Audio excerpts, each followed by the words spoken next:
Once upon a time, in a land far away, there lived a king named Edward. King Edward was a very powerful man. He ruled over the kingdom of Oakhaven, a place known for its green forests and blue rivers.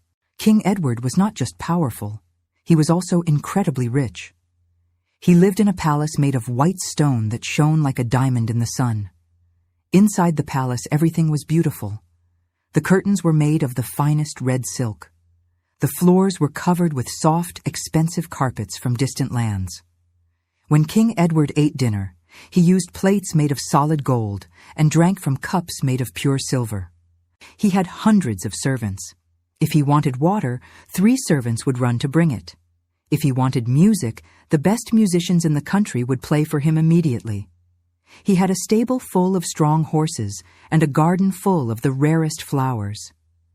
From the outside, it looked like King Edward had the perfect life. Everyone in the kingdom said, "Look at our king. He has everything. He must be the happiest man in the world." But they were wrong. Inside the beautiful white palace, King Edward was miserable. He felt a heavy sadness in his heart that would not go away. He woke up in the morning feeling tired. He walked through his beautiful gardens, but he did not smell the flowers. He listened to the beautiful music, but he did not tap his foot or smile. Food tasted like dust in his mouth. The softest bed felt as hard as a rock. The king felt like a prisoner. His wealth was not a blessing, it was a golden cage. One evening, King Edward sat on his throne. The room was quiet. He looked at his hands. They were covered in expensive rings with red and blue stones. He took a deep breath and sighed loudly. "Why am I like this?" he whispered to the empty room. "I possess all the gold in the mountains. I have power over thousands of people. I have everything a man could dream of. Yet, I feel empty. I feel like there is a hole in my chest and nothing can fill it." Days turned into weeks, and the king's condition got worse. He stopped eating. He stopped going outside. His face became pale and thin. The servants whispered in the hallways. They were worried. If the king was sick, the kingdom was in danger. King Edward knew he needed help. He realized that his gold could buy houses, horses, and food, but it could not buy the one thing he needed most, a smile. King Edward called his chief minister to the throne room. His voice was weak but serious. "I need a doctor," the king commanded. "Not just a doctor from our village. I need the best doctors and the wisest men in the world. Tell them that the king is sick with sadness. Tell them that the man who can cure me will receive a room full of gold." The messengers rode their fast horses to every corner of the earth. Soon the palace was full of people. Famous doctors arrived with bags full of strange bottles. They checked the king's heartbeat. They looked at his tongue. They examined his eyes. One doctor gave the king a green liquid that tasted very bitter. "Drink this, Your Majesty. It will give you energy," the doctor said. The king drank it, but he still felt tired. Another doctor brought rare herbs from the jungle. "Burn these herbs in your room, Your Majesty. The smell will make your heart light," he said. The king filled his room with smoke, but his heart remained heavy. Musicians played happy songs and clowns performed funny tricks. The king watched them with a blank face. He did not laugh. He did not even smile. The doctors shook their heads. They whispered to each other, "We cannot fix this. His body is healthy, but his soul is sick." Just as the king was about to give up hope, an old man appeared at the palace gates. He was not a rich doctor. He wore simple gray clothes and leaned on a wooden walking stick. He had a long white beard that reached his chest. "I have heard about the king's illness," the old man told the guards. "I believe I can help him." The guards brought the old man to the throne room. King Edward looked at him. "Do you have a medicine for me, old man? Do you have a magic potion?" The old man shook his head slowly. "No, Your Majesty. I do not have pills or potions. Your illness is not of the body. You suffer from a sickness of the spirit. Medicine cannot touch it." The king sat up straight. "Then what is the cure? Tell me, and I will give you anything you want." The old man raised one finger. "The cure is simple, but it is not easy to find. To be happy again, you must find a man who is truly happy. You must take his shirt and wear it for one night. If you sleep in the shirt of a happy man, his happiness will enter your body, and you will be cured." The king's eyes widened. It sounded like a strange idea, but he was desperate. He had tried everything else. "A happy man's shirt," the king repeated. "That sounds easy enough. Surely there are many happy people in my kingdom." King Edward felt a spark of hope for the first time in months. He immediately called his most trusted soldiers and advisors. "Go out into the kingdom," he commanded. "Find the happiest man in the land. Bring me his shirt. Do not return until you have found him." The soldiers rode out of the palace gates. They were confident.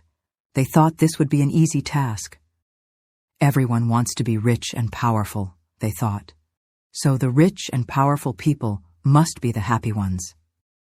First, they visited the home of the richest merchant in the city. The merchant lived in a grand house filled with expensive furniture. He sold silk and spices to the entire world. The soldiers found him counting his gold coins in a large room. "Sir," the head soldier said, "the king needs your help. You are very wealthy. You have everything money can buy. Are you truly happy?" The merchant stopped counting. He looked at his gold, then he looked at the heavy metal lock on his door. He frowned. "Happy?" the merchant replied with a bitter laugh. "How can I be happy? I have so much gold that I cannot sleep at night. I am always afraid. I worry that thieves will come and steal my fortune. I worry that my ships will sink in the ocean. I am rich, yes, but I am not happy. I am anxious all the time. All." The soldiers were surprised. They left the merchant and went to the king's top general. The general was a strong man. He had won many battles and was famous across the land. People cheered when he walked down the street. "General," the soldiers asked, "you are a hero. Everyone respects you. You must be the happiest man in the kingdom."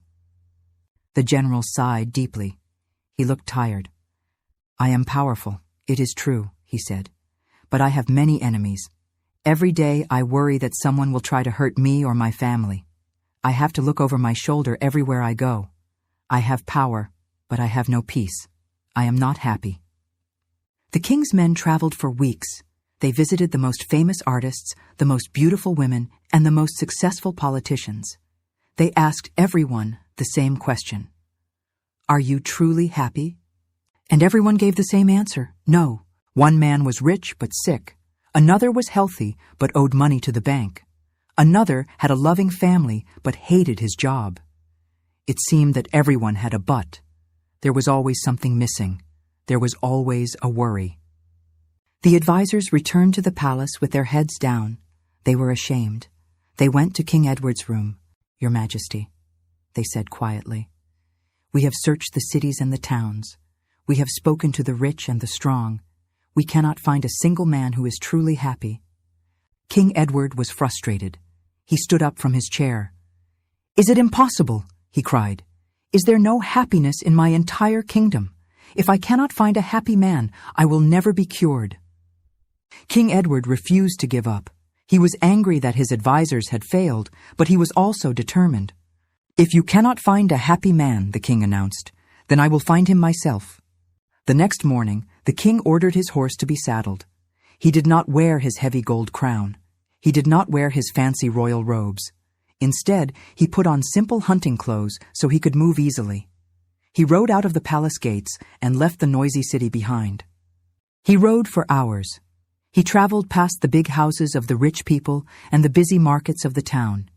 He kept going until there were no more houses, only trees and fields. He reached the edge of his kingdom, near a large, quiet forest. The sun was high in the sky. It was a beautiful afternoon. The air smelled of pine trees and wet earth. King Edward stopped his horse near a wide, blue river. The water moved slowly over the rocks. It was very peaceful here. Suddenly the king heard a sound. It was not a bird, and it was not the wind. It was a human voice. Someone was singing. The voice was loud and clear. It was singing a funny little song about the sunshine and the birds.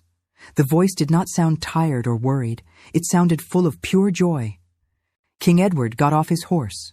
He walked quietly through the tall grass toward the sound. He pushed aside some bushes and looked down at the riverbank. There, lying on the soft green grass, was a man. The man did not look like a wealthy merchant or a powerful general. In fact, he looked very poor. His face was dirty. His hair was messy. He had no shoes on his feet. Next to him lay a small bag of food and a wooden cup. He was a beggar. The beggar was lying on his back, looking up at the blue sky. He had one leg crossed over the other, and he was wiggling his toes in the cool air. He finished his song and let out a long, happy sigh.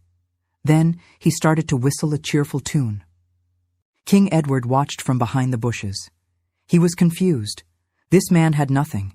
He had no house, no jewelry, and no servants. Yet he looked more relaxed than anyone the king had ever seen. The beggar's eyes were bright, and his smile was wide and genuine. Could it be? The king thought to himself. Is it possible that this poor man has the secret that I am looking for? The king stepped out from the bushes and walked toward the man on the grass. The beggar sat up when he saw the stranger approaching. He did not know that this man was the king. He simply saw a man in hunting clothes looking at him with intense eyes. "Good afternoon, friend," the beggar said with a friendly wave. "It is a beautiful day, isn't it?" King Edward stood over him. "Answer me honestly," the king said, his voice shaking slightly. "I have been watching you. You are singing. You are whistling. You seem to have no worries." The beggar shrugged his shoulders and smiled. "Why should I worry? The sun is warm, the river water is sweet, and I have enough bread for my lunch. God is good to me." The king knelt down on the grass so he was face to face with the man. "So, are you happy? Truly happy?" The beggar laughed. It was a loud, hearty sound. "Happy? Sir, I am as happy as a bird in the sky. I have my freedom, I have my health, and I have this beautiful world to look at. Yes, I am the happiest man I know." King Edward felt a rush of excitement. He had found him. He had finally found the cure. He grabbed the beggar's hand. "Listen to me," the king said urgently. "I am King Edward, your ruler. I am a very rich man, but I am sick with sadness. A wise man told me that if I wear the shirt of a truly happy man for one night, I will be cured." The king reached into his pocket and pulled out a handful of gold coins. "I will give you all of this gold. I will give you a new house. I will give you anything you desire. Please, just sell me your shirt." The beggar looked at the gold, then he looked at the king. Suddenly, the beggar threw his head back and started to laugh even harder than before. He laughed until tears rolled down his cheeks. The king was confused and a little angry. "Why are you laughing? This is serious. Give me your shirt." The beggar wiped his eyes and tried to stop laughing. He looked at the king with kind eyes. "Your Majesty," the beggar said gently, opening his arms wide, "I cannot give you my shirt." "Why not?" the king demanded. "Because," the beggar replied, "I do not own a shirt." The king froze. He looked closely at the beggar. Underneath an old, loose brown coat, the man's chest was bare. He was so poor that he did not even have a shirt on his back. Yet he was the only happy man in the entire kingdom. King Edward sat back on the grass. He dropped the gold coins. They fell silently onto the dirt. The king finally understood. Happiness was not something you could buy. It was not in the silk curtains, the gold plates, or the soft beds. This man had absolutely nothing, yet he had everything. The king had everything, yet he had felt like he had nothing. For the first time in years, a small smile appeared on the king's face. He realized the wise man's trick. The cure was not a physical shirt. The cure was understanding that happiness comes from inside, not from what you wear or what you own. King Edward returned to his palace that evening. He did not bring back a shirt, but he brought back a lesson. He started to share his wealth with the poor. He started to appreciate the sunshine and the music, and slowly, day by day, the king learned how to be happy again.